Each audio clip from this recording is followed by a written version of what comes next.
A reading from the Holy Gospel according to Matthew, chapter 5, verses 43 to 48. The passage is taken from the Message version of the Bible. You're familiar with the old written law. Love your friend and its unwritten companion. Hate your enemy. I'm challenging that. I'm telling you to love your enemies. Let them bring out the best in you, not the worst.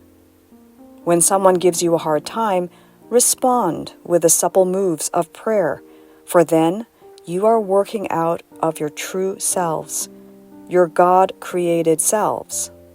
This is what God does.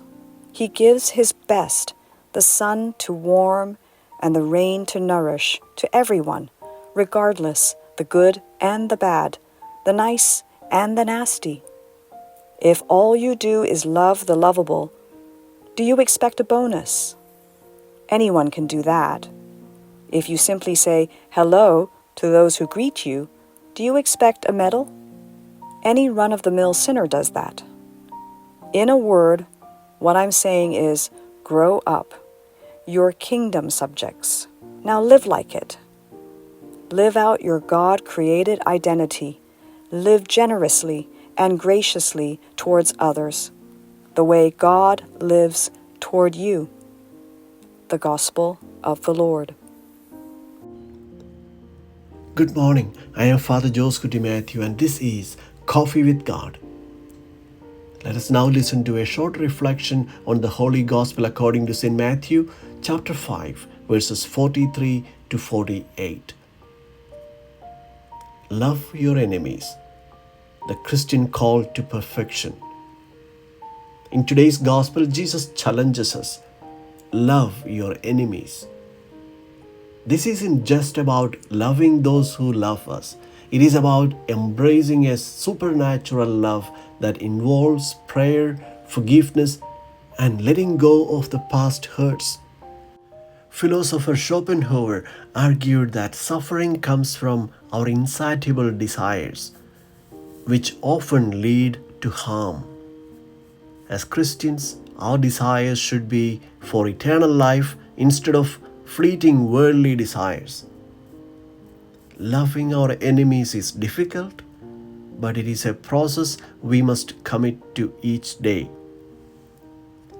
Jesus calls us to pray for those who hurt us. We live in a world where toxic environment, be it in relationships or in workplaces, can destroy our peace and faith. In such situations, it is important to recognize when it is time to leave or let go, trusting in God's plan. Prayer gives us the strength to forgive and move forward even when it is challenging. To be perfect as Jesus commands is not about flawless behavior, but about striving each day to align our actions with God's will. Perfection is found in becoming a better person, facing challenges with love and patience, and trusting in God's guidance. It is about showing kindness, especially when it is hard. In our surroundings, discrimination and hatred are all too common, but Jesus calls us to love without conditions and to embrace all people regardless of race, gender, or social status. Pope Francis beautifully sums this up. He says, "The mystery of Christian life is loving our enemies and praying for our persecutors." If we followed this teaching, the world would be a place of peace and unity. Let us ask ourselves, how far are we willing to go to be perfect like our Father? To love without boundaries?